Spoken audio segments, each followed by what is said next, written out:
I didn't choose though. Though chose me. I spent my childhood watching my mom and my older sister making delicious Turkish pastries. And my dad gave me my first child-sized rolling pin and rolling table for my fourth birthday. This is Taste. I'm your host, Matt Rodbard. Betül Tunç is a baker originally from Turkey and the founder of the social media phenomenon Turkaz Kitchen. On this episode, we talk about how Betül crystallizes her unique approach to home cooking and how her outstanding new book, Turkaz Kitchen, Traditional and Modern Dough Recipes for Sweet and Savory Bakes, breaks fresh ground in centering a book around dough. It's a great conversation, and I hope you enjoy it.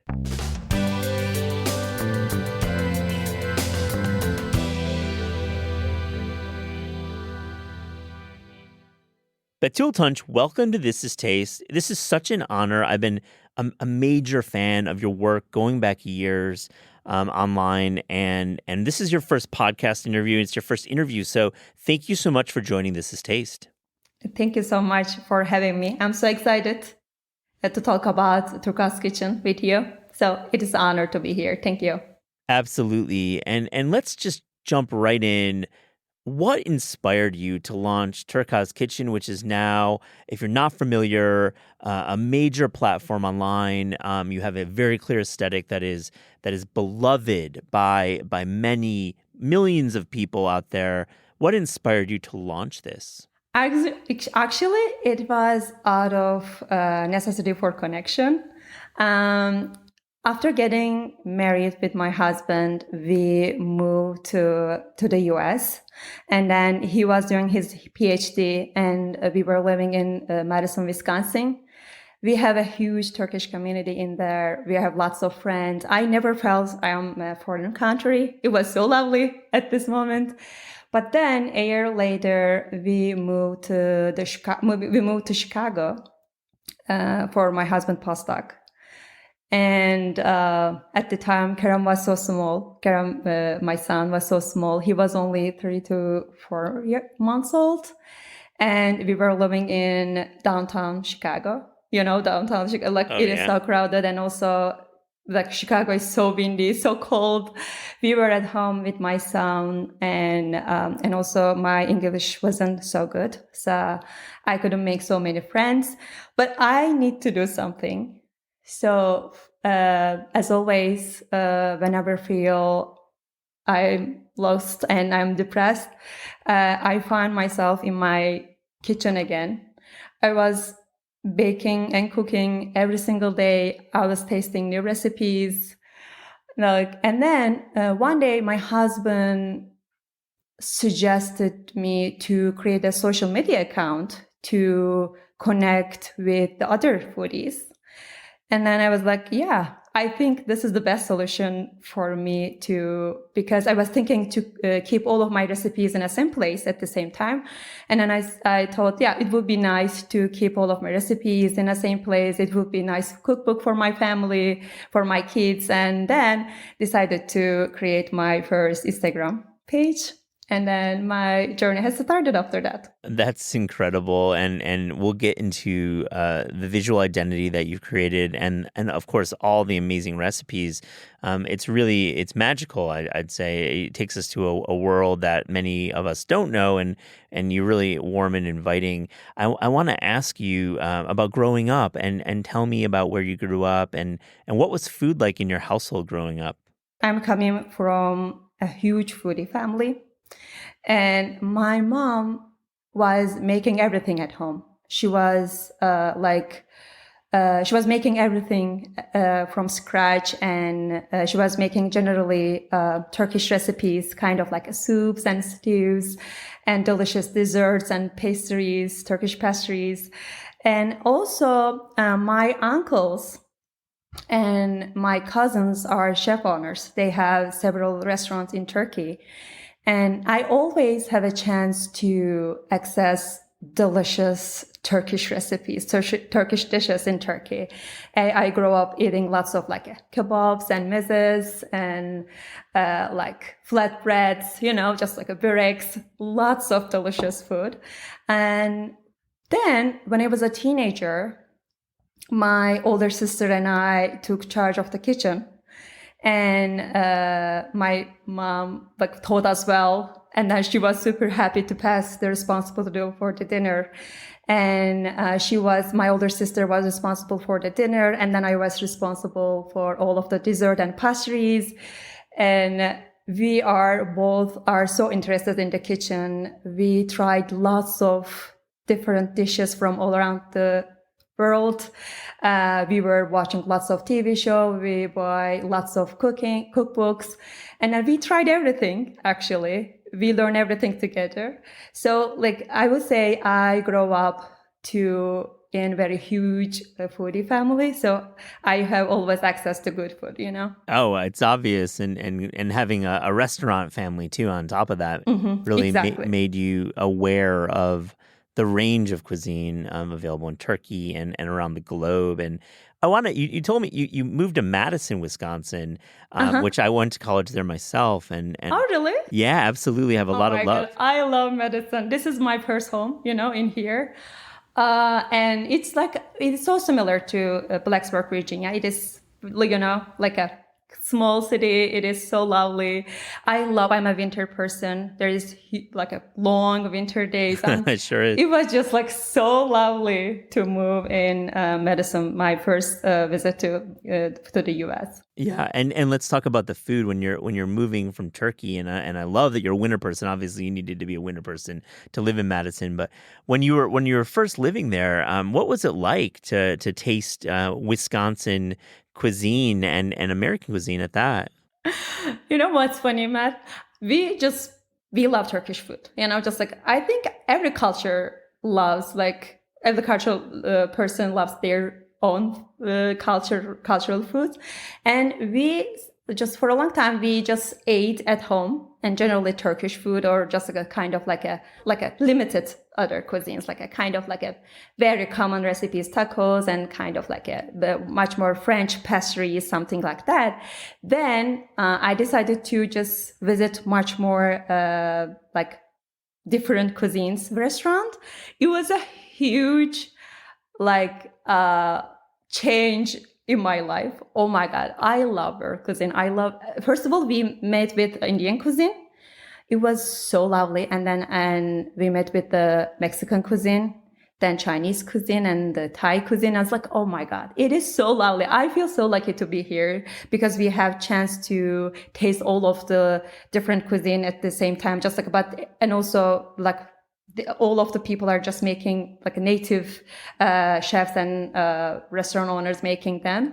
They're so lovely, so delicious. And I learned so much in here. Oh my gosh, were there any restaurants in Madison that you recall really enjoying the names of those? My memory is so bad. I'm so sorry if I don't remember the name, but there was a Indian restaurant. It was my first restaurant that I eat in the outside when I was in the US. It was so good. Their naan was amazing. I told my husband I want to go there again immediately. Yeah, It was so good. When you have naan for the first time, I mean, it's this amazing Oh my God, I texture. love naan. Let's go back to the launch of Turka's Kitchen, and you clearly have skills when it comes to cinematography and food styling, and I mean, your husband encouraged you to launch an account, but what was your background in filmmaking and food styling and creative endeavors? Because I really am surprised that you just started it. I mean, it seems like you have a background at least in film. Not really. I'm a self-taught food photographer and videographer. And when I just started my Instagram page, I always just the food, like the visual of food, always so important to me. Just because the food would invite you, first of all, like with its visual and smell, right? In Instagram, in social media, it is not possible. Like if people can taste your food or even they can smell it. So you make them believe it is so delicious, so good. And you have to feel like, oh my God, I wanted to eat that.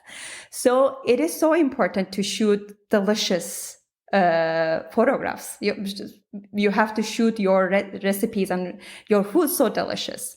And then, like when I just started to shoot all of my recipes, it was just like a very disappointment for me. They were so awful. And then I was super upset. I was like, oh my God, they don't look how delicious they are. Like, because they're delicious, but I can't show them. And then, I did lots of research. And again, my husband, thanks to my husband, he's my biggest supporter. And, my husband gave me my first DSLR camera for our wedding anniversary. And then I think it was the beginning of the new chapter for my life because I loved shooting my foods, and I did lots of research. I was baking and shooting every single day. It was a new hobby at the time. So then, meanwhile, I improved my skills and here we are. It's an aesthetic that it's delicious first and foremost. So I'm so happy you mentioned that it's not easy to capture the cuisine and the taste with photography, but it looks like it tastes great. But it's also really inventive.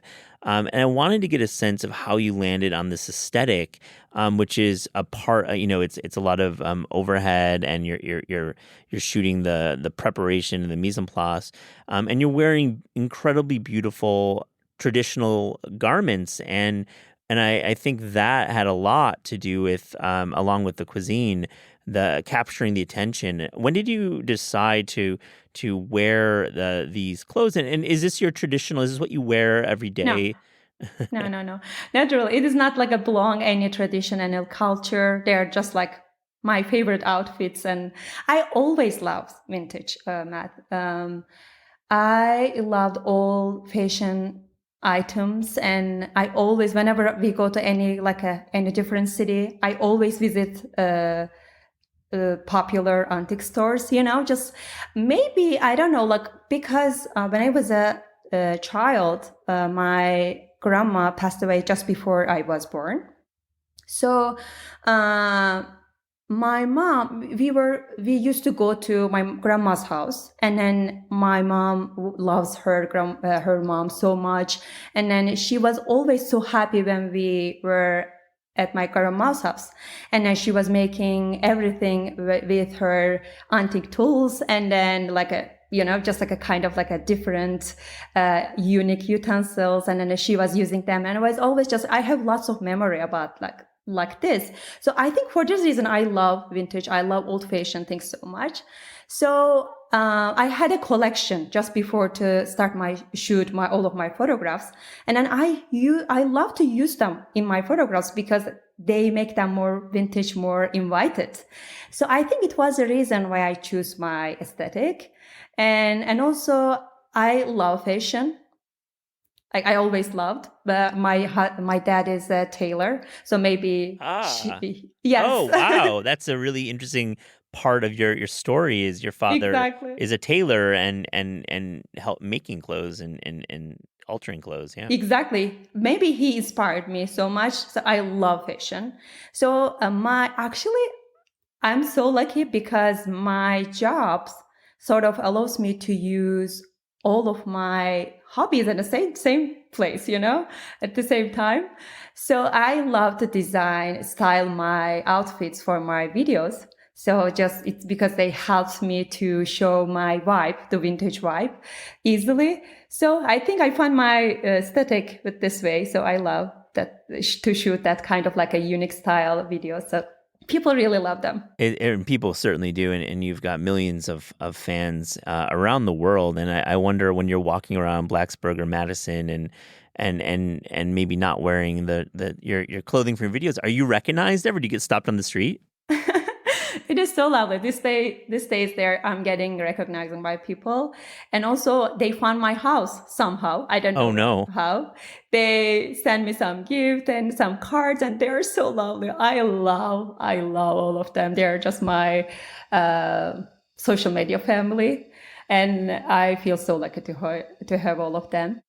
My outfit's not like this, just I'm using this outfit for only my videos.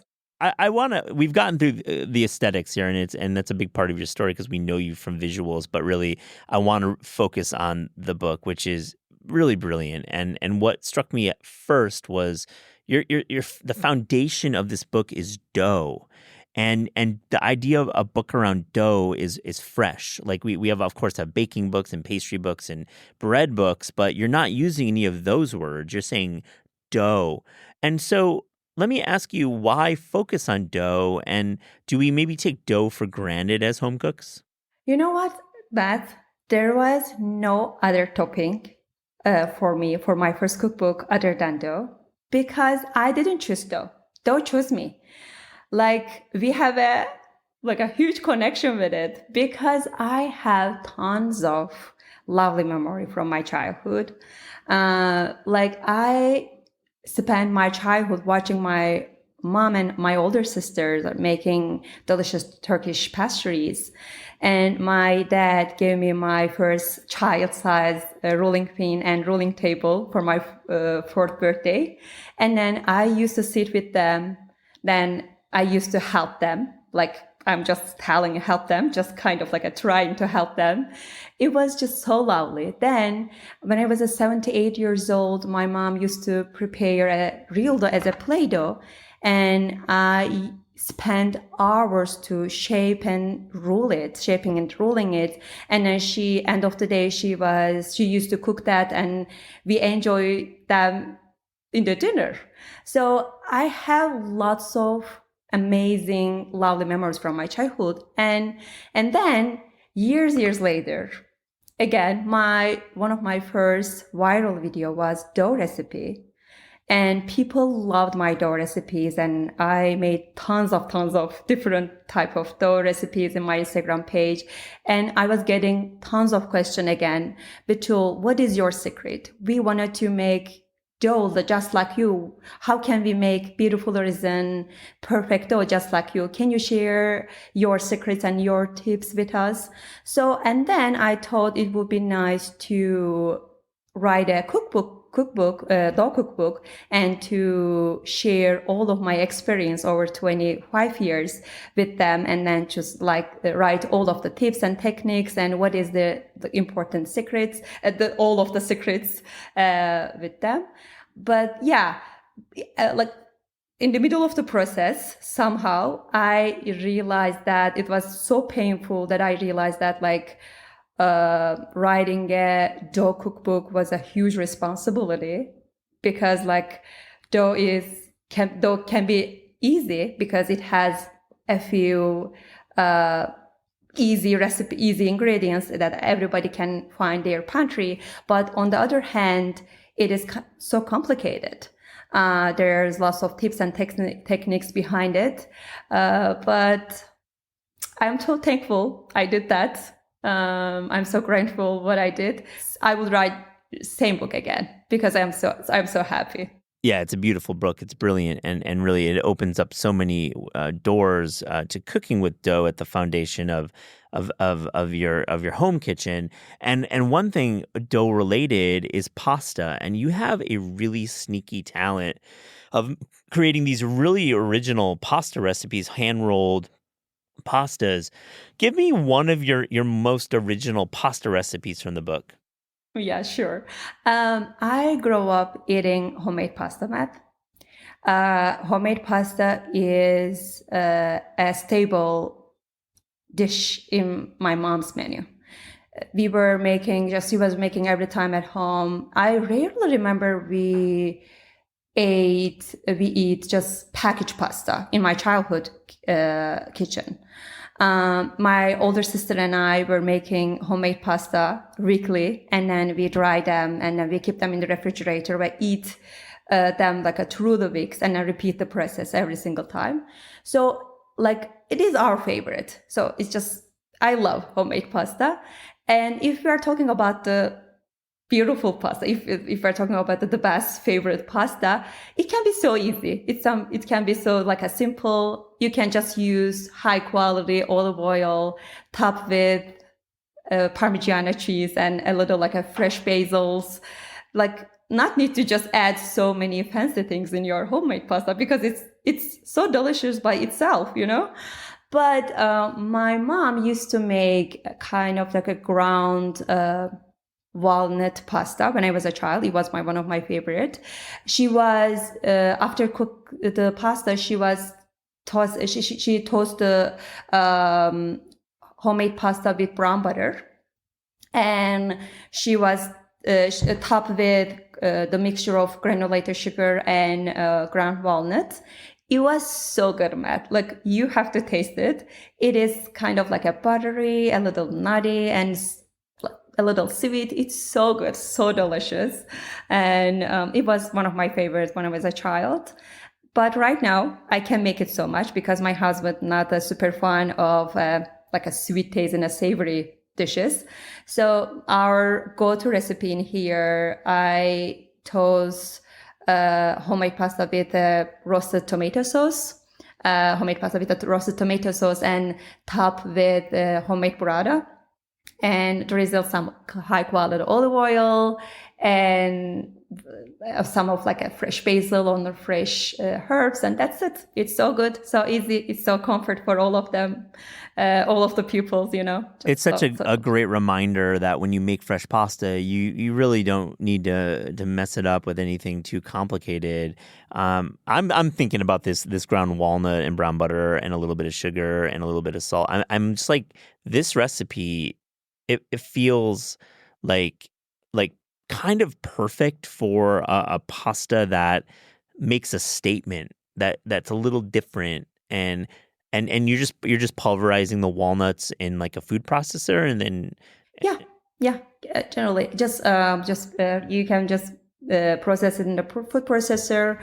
You're gonna have just small size of like a ground walnuts, and then in a small bowl. You have to mix it with the granulated sugar, and then top with homemade bread pasta. It's so good. Ooh, it's so sounds amazing. I'm making that one.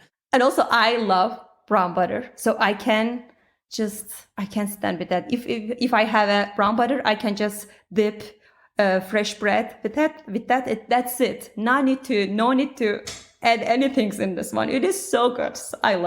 I love brown butter. Betül, tell me a little bit about browning butter and really any advice that you can give our listeners about browning butter. I feel there's a little bit of technique there.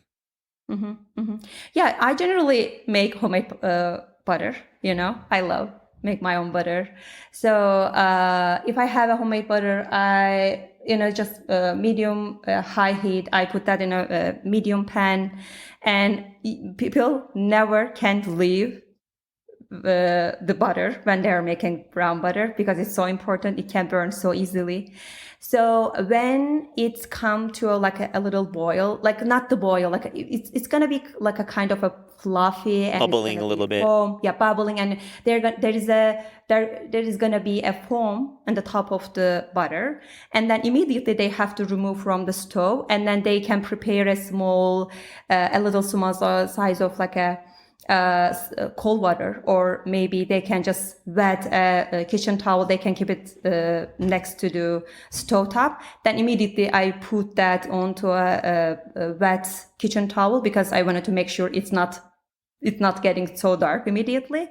So then just if they're gonna have the nutty smell, they're gonna immediately remove from the stove top, and they're gonna have delicious brown butter. I think that's a great tip, to just remove from the stove, put it on a cold towel, cool it down as quickly as possible. Use your senses. If you're smelling it's burning, you're going too hard.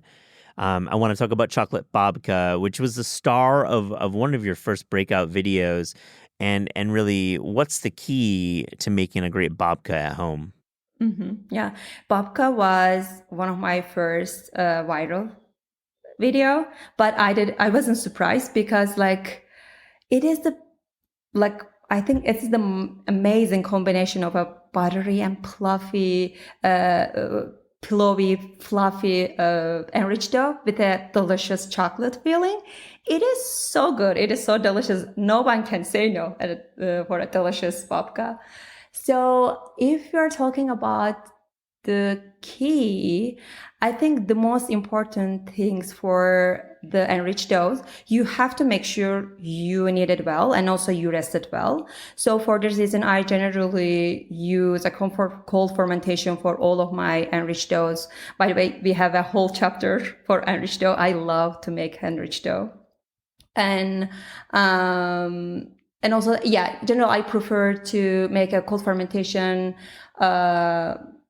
from all of my enriched dough. I keep in the refrigerator at least 3 hours, or better, they can keep it overnight, because it's helped to develop an amazing flavor and also like the puffy, pillowy texture, and also plus it's helped to shape it more easily, because it's the enriched dough is kind of like a little sticky and soft dough. So, and also if they're using high quality, delicious chocolate with a right butter ratio, I think they're gonna have the most delicious babka. Wonderful tip, and I agree. Your enriched doughs chapter is a really detailed assessment of baking and cooking with these doughs that serve a purpose in the kitchen, and I love it. I want to ask you a little bit about your rise in social media. When you started the account, was it a hit right away? What's it like launching it? And then when you start growing your audience, I mean, that's an exciting time. I'm sure you had a lot of emotions. What was that like? Actually, I would say there were a few different chapters in my Instagram journey. When I started, like my main growth started with my reels. But when I started to share my recipes in my Instagram in 2017, I was sharing everything in Turkish. And also like trying to just like focusing on developing my food photography. And in a very short time, I got positive responses from different huge food photography pages and food styling page, and they were sharing some of my recipes and some of my photos as an example, and also some of my recipes shared by some food magazines. And with this way, my followers were growing slowly, but it was surely. Then in 2019 to 2020, my sweet boy, my little miracle, has started to preschool, and then I started to English class. I started to take some English classes, and it decided to switch my page to English, because I thought it would be nice to have more like local audience from the US. And then at the same time, Instagram began to push more videos in their platform. And then I thought, yeah, I think this is the best time to change everything for my page. And I started to take more videos with my style. And one of my first dough recipe went viral. And I think it was a moment that I said, yeah, I found my thing, and because I was getting tons of amazing DMs and lovely messages from all around the world. It wasn't easy, because I was so emotional, and I was like a kind of like a shock, like what is going on? Because like some days, like I grow 70, 80K in a day, just like it was so huge. Like the response was so lovely, and I tried to enjoy all of the steps. Like it was so lovely, Matt. I mean, when you start growing that quickly and you've got over 10 million followers on Instagram, and that number is remarkable. I mean, it's truly one of the largest accounts on Instagram, and you should feel extremely proud of what you've grown and built, and with this audience. I mean, comes opportunity. But what's interesting is that you have remained really private. You haven't been on television shows, and you really haven't. This is your first podcast interview, and it seems. I mean, your English is incredible, and I'm just stunned by the. You just started learning it less than 5 years ago, and it's remarkable. And I know for real, I need to say that because I don't take that for granted. I mean, it's so remarkable. And so let me ask you, like, about the actual the growth of it. You're given all these opportunities. What's it like to feel these business opportunities? How do you manage that all? And you have a young child as well. It's a lot going on in your world, Betül. Actually, it wasn't easy. It is not easy right now too, because I'm a perfectionist, Matt. Just I work so hard. I spend hours to just improve all of my things, my recipes, my photographs, my videos. And I feel like I have to try this trust and love, deserve all of the things that Instagram, my just success give me. So it is so lovely. The first year was a little more a little harder than right now, because I wasn't managed this love, just because I can't explain it. Because you are getting tons of emotional email from the people. They're asking, they're writing you as their very personal memories with you. They're sharing all of the memories, love the memories with you. They're sharing, Betül, I made your recipes for my wedding anniversary. We did something like that. And it's they're sharing lots of emotional moments with you. And I would say it wasn't easy. It was just so lovely to of course, experience everything. But yeah, it wasn't easy. Exactly. Yeah. One of those opportunities that you took is really cool. It's you did a collection with Anthropology, and I mean I'm looking through the pieces, and they're really really special, and a lot of creators are offered opportunities, but to do a full Anthro collection is neat. How did you come up upon that opportunity? And like I know you say you're a perfectionist, so you clearly had a lot to say when you're doing a whole collection. Yeah, it was so lovely collaboration. I enjoyed every step of this collaboration, Matt. I use different antique tools and different utensils in my recipes, in my videos. And people would ask me where they can find these items. And then they were just always ask me, Betül, where can we find them? Please tell us a brand or tell us a store. And then it wasn't any a specific brand, any specific place that I can suggest them. So I began to dream of having my product line with one of my favorite brands. And then I went to my manager, and then we reached out to Anthropology.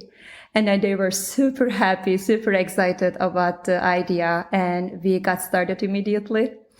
And it was so lovely. So what are some of the products that the line, what are you selling? I mean, and are people buying them? I mean, are people picking them up? Yeah. Oh my God. It was best-selling collection in Anthropology. They sold out so quick. And then I was so proud, because the team, the design team was so creative and so collaborative. They come with the idea to use Turkish inspired pattern in the collection. It was so lovely idea because it was so unique, and people loved the idea, I think. And these days they brought back some of the best-selling items, and they're still selling the collection. But yeah, it was so lovely. Exactly, it was most beautiful experience in my career. What's your favorite item you're selling? Butter keeper. I would say definitely butter keeper. I love all of them, to be honest. Of course, all of them is so beautiful, but I love making my own butter. So it was so special. I love the shape, and it was so unique, and the pattern is so good. I gifted for all of my friends and everyone. I bet. I bet it's a beautiful gift, and I think it's really neat that you linked up with that brand. It's a cool brand. So Turkhouse Kitchen is out this fall, and you probably have some plans. I'd love to hear what your future plans are with this book, and then down the road, Betül, you've got some plans. Actually, I don't know. This is so lovely question, but I don't know exactly because I was always so busy in this last 2 to 3 years. I was the only creator behind all of the things, math. I was shooting and testing and writing and like making everything by myself. And also, I keep trying to post in my social media account. So sometimes I was working 14 to 16 hours in a day. I was so busy. I always just it was hard, but it was so lovely at the same time. So for these days, I think I'm gonna try to enjoy and handle all of the things that this cookbooks brings me and the success brings me. So, and also I postpone all of my other dreams and other ideas until now. Because I just focus on Turquoise Kitchen cookbook because it was one of my childhood dream. I wanted to make it perfect. Just I have to feel like I did my cookbook. I wrote my cookbook and I have to feel proud. So right now, I think maybe just we can. Of course, we are going to write another cookbook. I have a special idea and I'm so excited. I can't wait to share it with the people. And we are going to open my dream bakery. I hope so. Oh my goodness. That's amazing. I know you've teased this out, but your own bakery, will it be in Blacksburg? No. I think it's going to be a little bigger city. So maybe Washington, D.C. We're thinking. You're looking at Washington, D.C. All right. What is your dream bakery? Broadly, what are we talking about here? Yes, exactly. I have a dream of have a place that called Turquoise Kitchen. It's like anyone when enter the place, they're gonna feel like, oh, okay, we are in Turquoise Kitchen home. It must be just the style must be Turquoise Kitchen style, and we are gonna make delicious, amazing pastries, and then people will gonna see all of the process. The kitchen will be open, and they're gonna smell this amazing pastry, the smells. And yeah, it sounds so lovely and so warm to me. Just let's see. We're gonna wait and see. What are some of the items that you're gonna have on your menu? What do we wanna serve? I'm gonna have some of them. I have some certain ideas. Of course, we are gonna sell croissant and also Betül's croissant, but it is a little different than others. And actually, of course, I'm gonna make lots of Turkish pastry too. I have a bunch of questions. So, Betül, are you going to be working the bakery? Are you going to be like, we walk in and see your face? Yeah, I think so. Just because I wanted to be there. Maybe I will not make everything. Just, I will not make everything, but I'm going to be there time to times. And I wanted to just be there, and I'm going to host the people, talk with them, and then just hug them. It is one of my dreams. That's cool. And will you move to DC for a little bit for that? Yeah, we have always a plan, but right now we stick Blacksburg because we love Blacksburg. But sometimes I think we have to do that. Let's see. Have you been to a Virginia Tech football game? Are you a Hokie fan? Of course. Of course, we just often go to match, and it is so lovely. It's just a so lovely feeling to be part of this beautiful family. It's just so lovely. I love it. I love to see you at a football game with the jersey on. That would be fun. It's great catching up with you, and I really look forward to visiting your bakery. It's going to be so cool. It would be so nice. On This Is Taste, we ask guests about their discerning taste. So to close this interview, here's a little rapid fire, fast and furious taste check. Are you ready? Yep, sure. The best fruit. Pomegranate. I would say pomegranate because it reminds my childhood. The worst vegetable. I'm not a picky person, but I would say Brussels sprouts. My assistant get me love it so hard, but I'm still not there. She's trying. I love it. The best dessert. This is a tough one for you. Creme brulee. All the time creme brulee, but with orange flavor. Creme brulee is a red flag for us, for my husband and for me.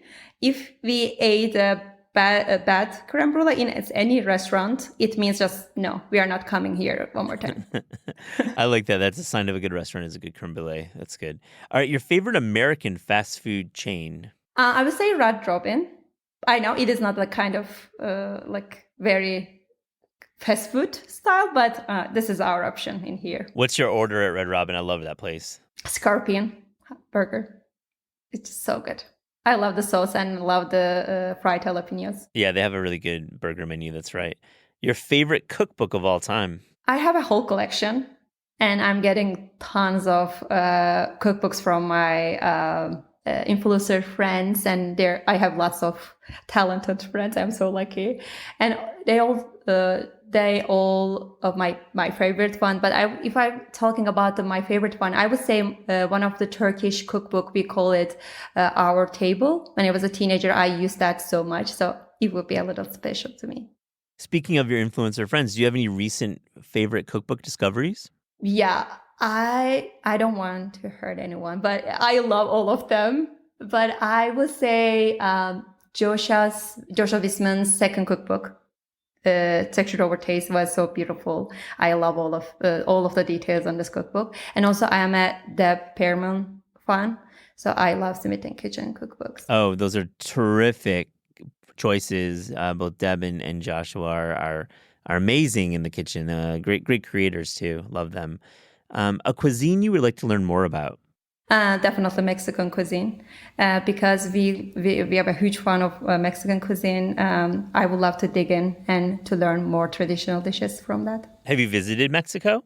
No, not yet, but it's a dream. It will happen, I am sure. Last one, your favorite sandwich? I'm not a cold sandwich person, so I would choose any hot sandwich, but I think I would say my style French dip sandwich. Ooh, yeah. Yeah, I generally use caramelized onion and some shredded beef in it. It's so good, so delicious. Wow, you're making me hungry. I love that. Betül Tunç. I'm hungry too. Oh, man. Betül Tunç, thank you so much for joining This Is Taste. Sure, it was an honor. Thank you so much. It was so lovely. This Is Taste is hosted by Eliza Abarbanel and me, Matt Rodbard. The show is produced by Shalia Harris and Pat Stango and edited by Clayton Gumbert. Theme music by Steve Rydell. Visit Taste online at tastecooking.com and make sure to subscribe to our newsletter for updates on all cool things that are happening.